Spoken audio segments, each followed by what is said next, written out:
Hey guys, welcome to my channel. So this is Baby Life Loves American Girl, and I'm here with my first really talking video.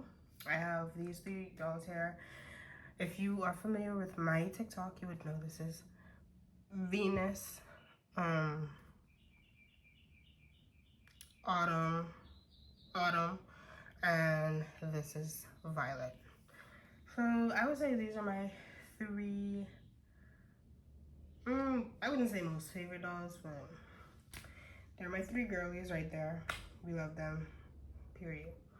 But anyway, this video is basically gonna be about getting your dream doll. So it's a topic that I'm gonna discuss because I feel like in the doll community, whether you collect like Baby Alive, American Girl, Reborns, Monster High, Rainbow High, Bratz, whatever dolls you collect, I feel like we all experience this. Where we're like, we want a doll that's sought after, whatever the case may be.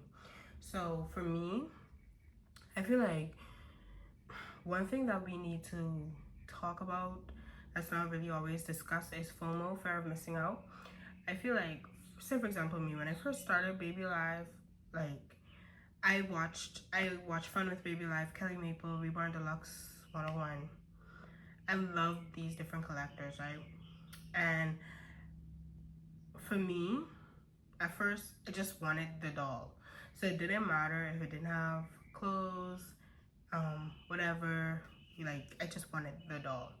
When I first started collecting Baby Live dolls, I acquired a collection very quickly. I have, I think it's two more dolls over there that I haven't put in this video, which would be my Snack and Sarah and my Learns to Party Caucasian doll. When I first started, like, all my dolls were white. And yeah, I was getting dolls quickly. But I didn't feel a real connection to them because I feel like everybody else had dolls would look like them. And my dolls didn't really look like me. They were just white.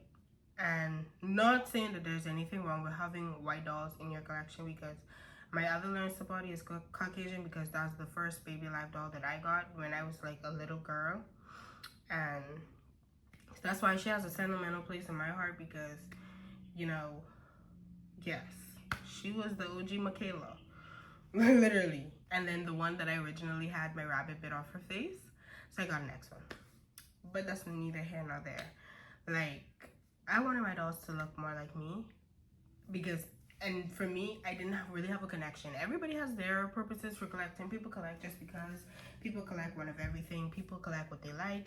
It's all about how you prefer to collect. Me, I wanted my dolls to look like me because when I watched other people's content, their dolls look like them.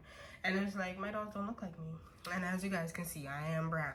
So, yeah, my dolls didn't look like me. So it was like, you know, I could say they have albinism. They're albino. That's why they're like that. But I still, you know, still kind of felt a bit of a disconnect with them. They were cute. I loved them dearly. And I gave them all away. Not all of them I gave away. Some of them I did. Like my Real Surprises doll, Quinn, I gave her away because one thing with me for reconstructing my collection, I realized like when you acquire everything at one time, you lose the fun in collecting. What do you mean? When I first started collecting, I got one doll. She had no clothes, she had nothing. And then I started buying like little accessory stuff. And then that's how I started getting more stuff. Collecting isn't just about getting the item. Some people, they collect, they buy brand new in box, they buy a doll, it has to have all the accessories, that's how they collect. That's fun and all, but me, I like to put the pieces together. I feel like it's more fun to hunt and chase and whatever. That's what most collectors go after when they are collecting. It's the hunt, it's the chase, it's the getting to it first, it's the finding the little nook in the corner, finding the little gem hidden, it's the search, it's the dig, it's the dive, it's the adrenaline, it's all of that. So I feel like for me, I was lacking that in my collection. So I decided to reconstruct my collection. I wanted all my dolls to be like me. And so with that, this is when the challenge came. Because if you guys do not know, the African American older baby live dolls go for more versus the Caucasian ones. They were made in more like mass quantities. Like say for example the Learns the Party 2006 Soft Face. You can find them literally, the Caucasian ones, you can find them for $75, $50. Like you can get them really cheap. Venus, that's Venus. Violet, sorry. Violet, I got her, I can't remember how much I paid. I think I did a bid for her and I was able to get her for like $90. That's really good.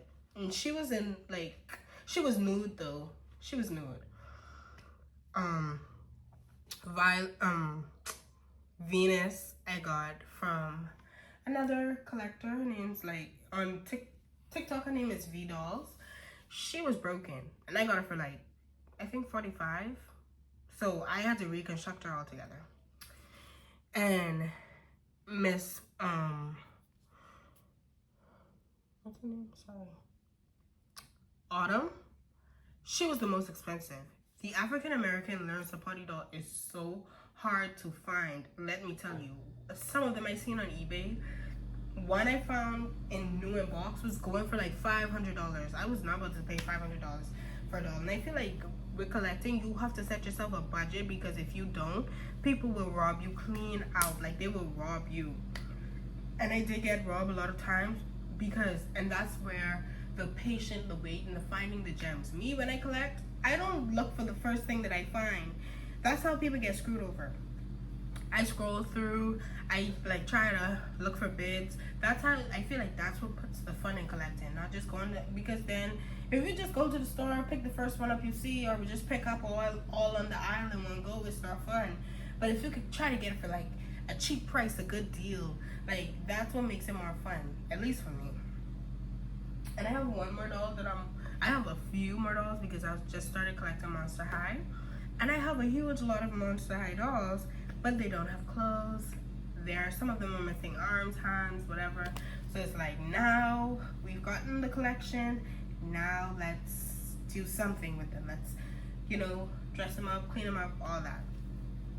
But anyway, yeah, you have to set a budget, because people will rob you clean out, especially if you shop on eBay. Sometimes these sellers, they have these dolls for like $300. Obviously people are not buying them.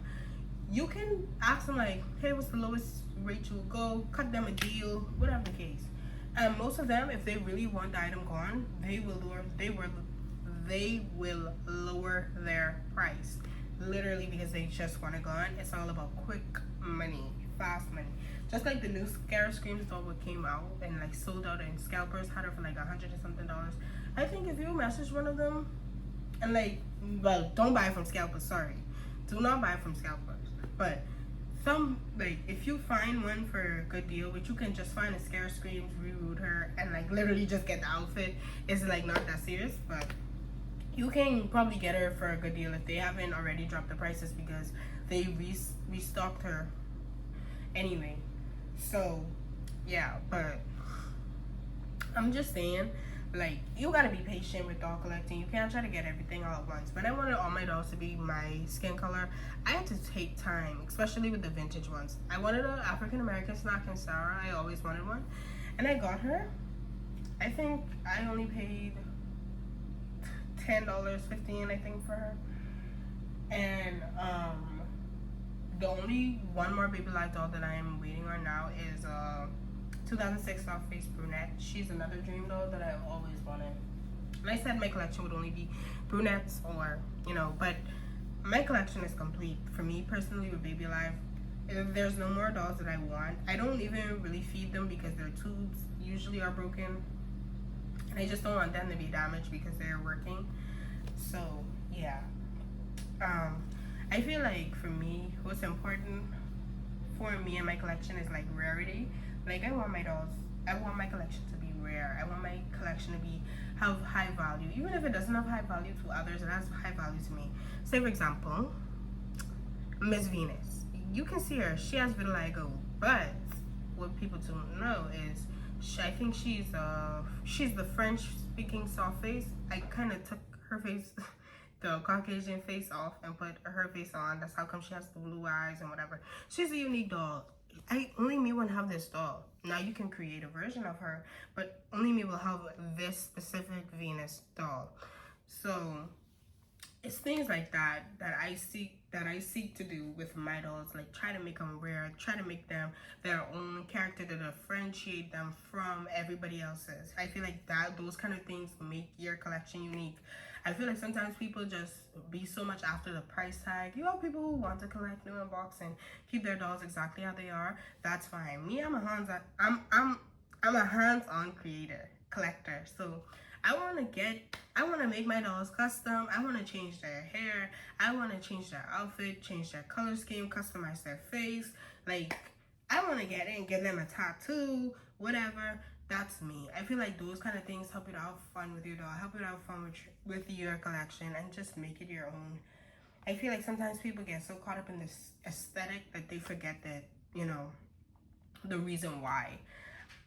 I don't see myself ever being that kind of person, which I feel like I have been prior to, and that's how I got caught up like with American Girl, because I was on eBay. You can find an American Girl doll on a bid for like $50, and honestly, that's why I got a steal of a deal, and that's why when I started downsizing my collection, I was giving them away to like little girls, people who had like daughters, cousins, nieces, because I knew I wouldn't have as much fun with them as opposed to a little girl who would love an American Girl doll. Especially me, because as a kid, I wanted American Girl doll, but I did not have American Girl doll pockets, okay?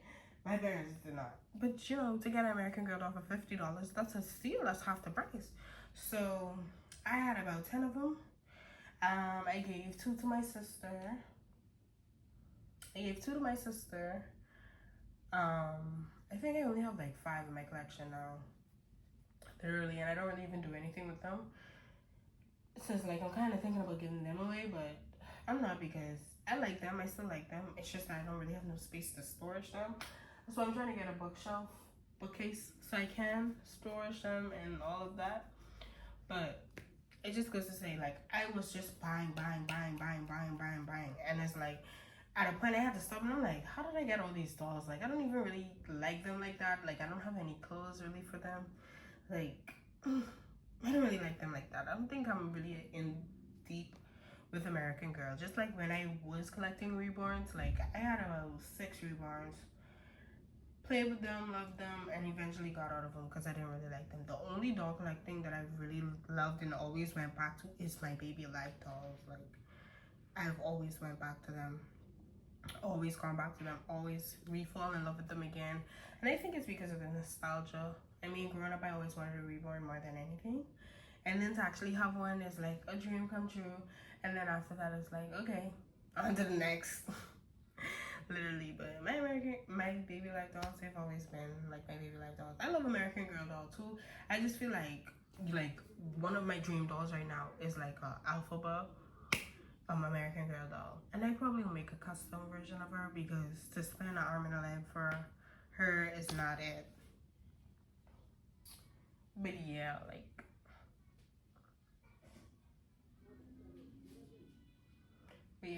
that's me. I don't know if I really touched bases on anything, but this was just like a quick chat video type thing with the baby lives, because I wanted to start posting content, and I feel like making a plan saying, oh, I'm gonna post twice a week, that's not working towards your goal. Actually getting up and posting videos is, I don't know, connected to your goal. Because me, I like to watch videos where people just talk and ramble, because most times I be doing other things as well, and I just love hearing people talk. So it's like, you know, I should make that kind of content too, because it's easy. I love to talk, and I love to hear people's thoughts and opinions as well. So why not, you know? But I'll be sure to post the next video really soon, and probably talk about like why I feel like collecting why I feel like the new baby life dolls have lost their touch with me, baby life. But yeah, see you guys in the next video. Bye.